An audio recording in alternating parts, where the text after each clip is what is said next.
video is a gardening glossary, terms, word meanings and guide.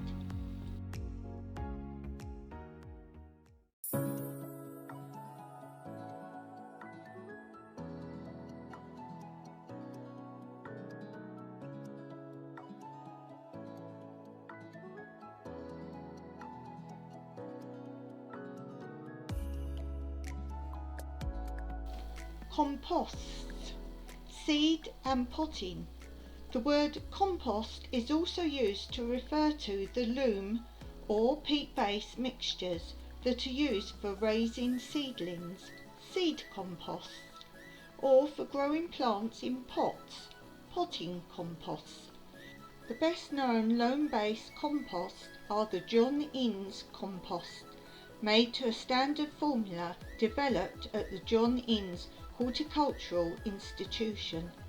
Reliable loamless peat-based compost are the University of California compost. Potting compost contain plant food to nourish the growing seedlings or pot plants.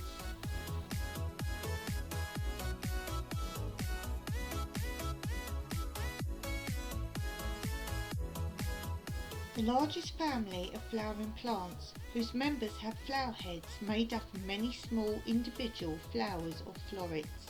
The daisy and dandelion are familiar members of the family, so too are lettuce, endive, cardoon, globe artichoke, Jerusalem artichoke, scorzonzer and salsify amongst vegetables, and tarragon amongst herbs.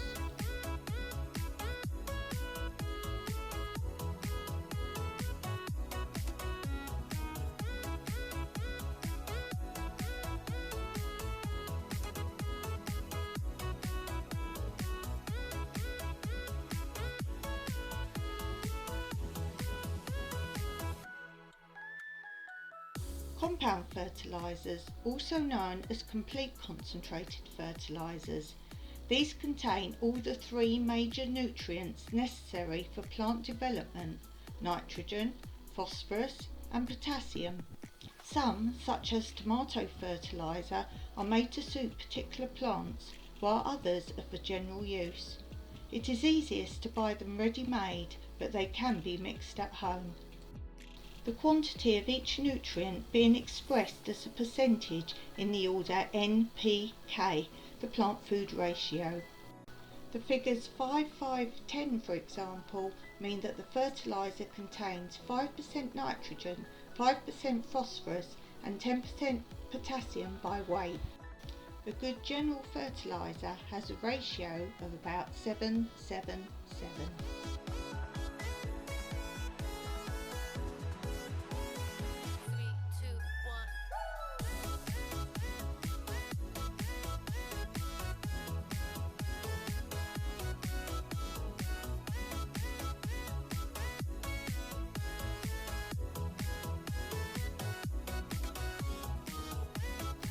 Cordons are plants which have been pruned and pinched out so they're restricted to a single main stem, or sometimes to 2 or 3 stems. Fruit trees and bushes are often grown as cordons against fences or walls. A single, oblique cordon is usually planted at an angle of 45 degrees. Double and triple cordons are usually trained vertically, although a double cordon may be trained horizontally. Cordons take up little room. For example, cordon apples or pears can be planted as close as 60 centimetres apart. But the trees should be grown on dwarfing rootstocks, otherwise it's difficult to keep them growing, as cordons without their fruitfulness disappearing.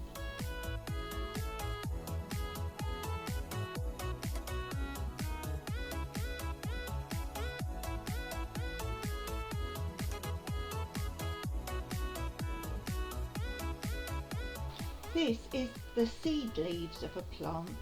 Many plants have two, the rest belonging to the group that includes the grasses have only one, e.g. sweet corn. They're usually the first leaves to appear, but in some plants, such as peas, they do not emerge above the ground. They usually differ from the true leaves that follow them, generally having a simple, undivided, smooth-edged structure. Seedlings are best pricked out to give them more room when they're at the seed leaf stage. It's important to be able to distinguish the seed leaves of your crop plants from those of the weeds.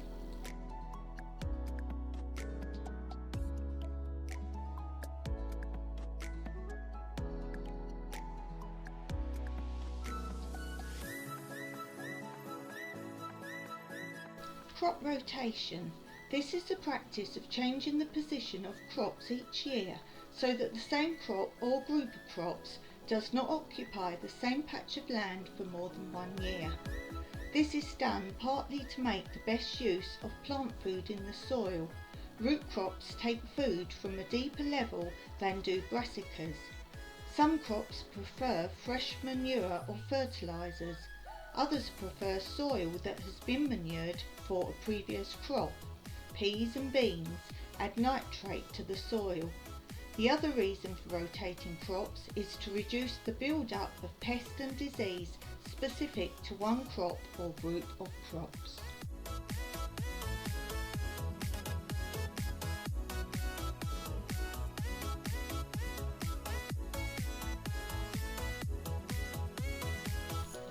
Crown. This word has several meanings in horticulture. In relation to growing vegetables, it refers to the upper part of a rootstock from which the shoots grow.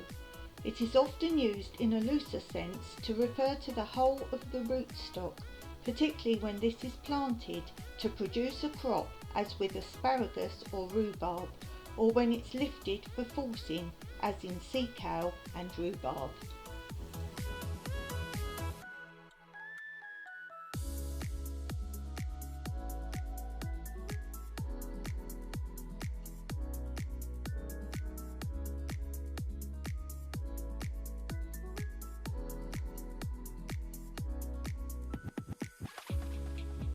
These are a large family of flowering plants, commonly known as the mustard family from the name of one of its members.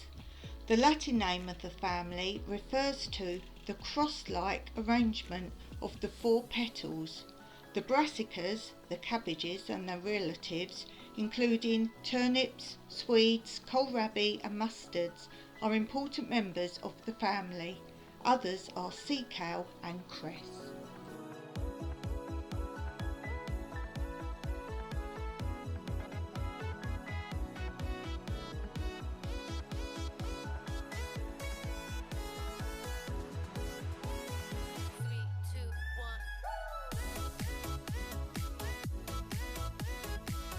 The transfer of pollen from one flower to another, usually between plants of the same species, is known as cross-pollination.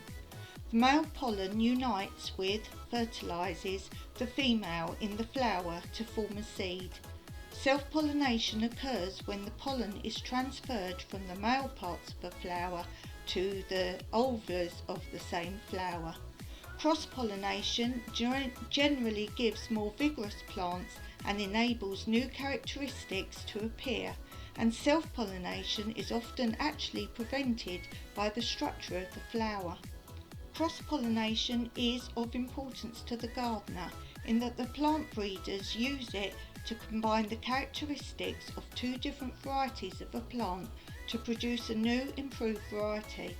It is also important in fruit growing. Some fruits, such as sweet cherries, blueberries and some apple, pear and plum varieties, are self-sterile. They crop only poorly or not at all when fertilised with their own pollen, but crop well when cross-pollinated by certain varieties of the same kind of fruit. Some fruits, such as apricots and peaches, are often pollinated by hand to ensure a good crop.